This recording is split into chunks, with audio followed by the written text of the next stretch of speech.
사진 고대현 기자 대의연 본격적으로 세무조사 받는 구글 코리아 인사이트 이하린 기자 국세청이 구글 코리아에 대한 세무조사에 전격 착수했다. ICT 업계 등에 따르면 서울지방국세청 조사관들은 지난 12일 서울 강남구 역삼동 구글 코리아 사옥을 찾아 회계장부와 전산 문서 등을 확보했다. 구글의 역외 탈세 의혹을 조사하는 차원이자 구글로 대표되는 글로벌 정보통신기술 ICT 기업에 대한 과세의 신호탄이 아니냐는 관측이 나온다.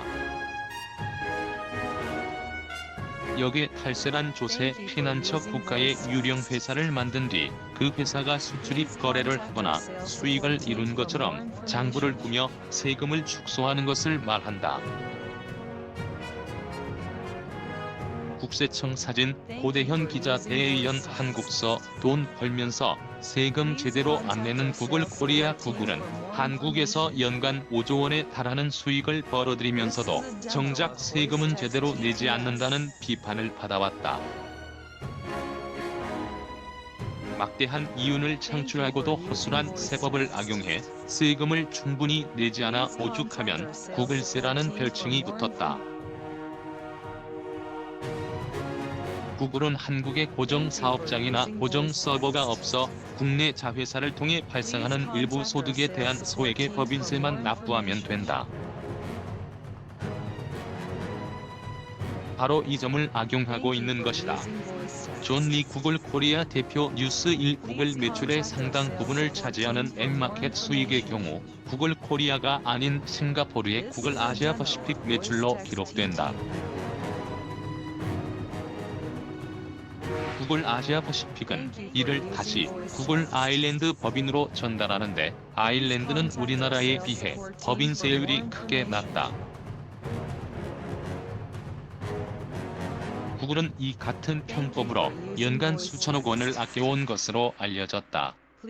최근 부가가치세법 개정안이 통과돼 내년 7월부터는 구글도 국내 서비스에 대해 부가가치세를 내야 하지만 앱마켓과 관련해서는 아직 명확한 과세 기준이 확립되지 않았다. 이제 첫 단추를 끼운 만큼 구글 등 글로벌 ICT 기업으로부터 적정 구글세를 받기 위해 법인세 부과 논의를 더욱 활발하게 해야 한다는 분위기다. 사진 박찬하 기자 채널 과세 사각지대에 있는 고소득 유튜버 겨냥했다는 관측도 한편 이번 세무조사와 관련해 정부가 고소득 유튜버에 대한 과세를 강화하려고 나선다는 관측도 나온다. 구글이 운영하는 유튜브의 일부 인기 콘텐츠 제작자들은 상당한 광고 수입을 올리고 있지만 정작 세금을 제대로 내지 않는 경우가 허다하다. 지난 10월 국정감사에서 고소득 유튜버에 대한 과세를 강화해야 한다는 지적이 나오자 한승희 국세청장도 동의를 표한 바 있다.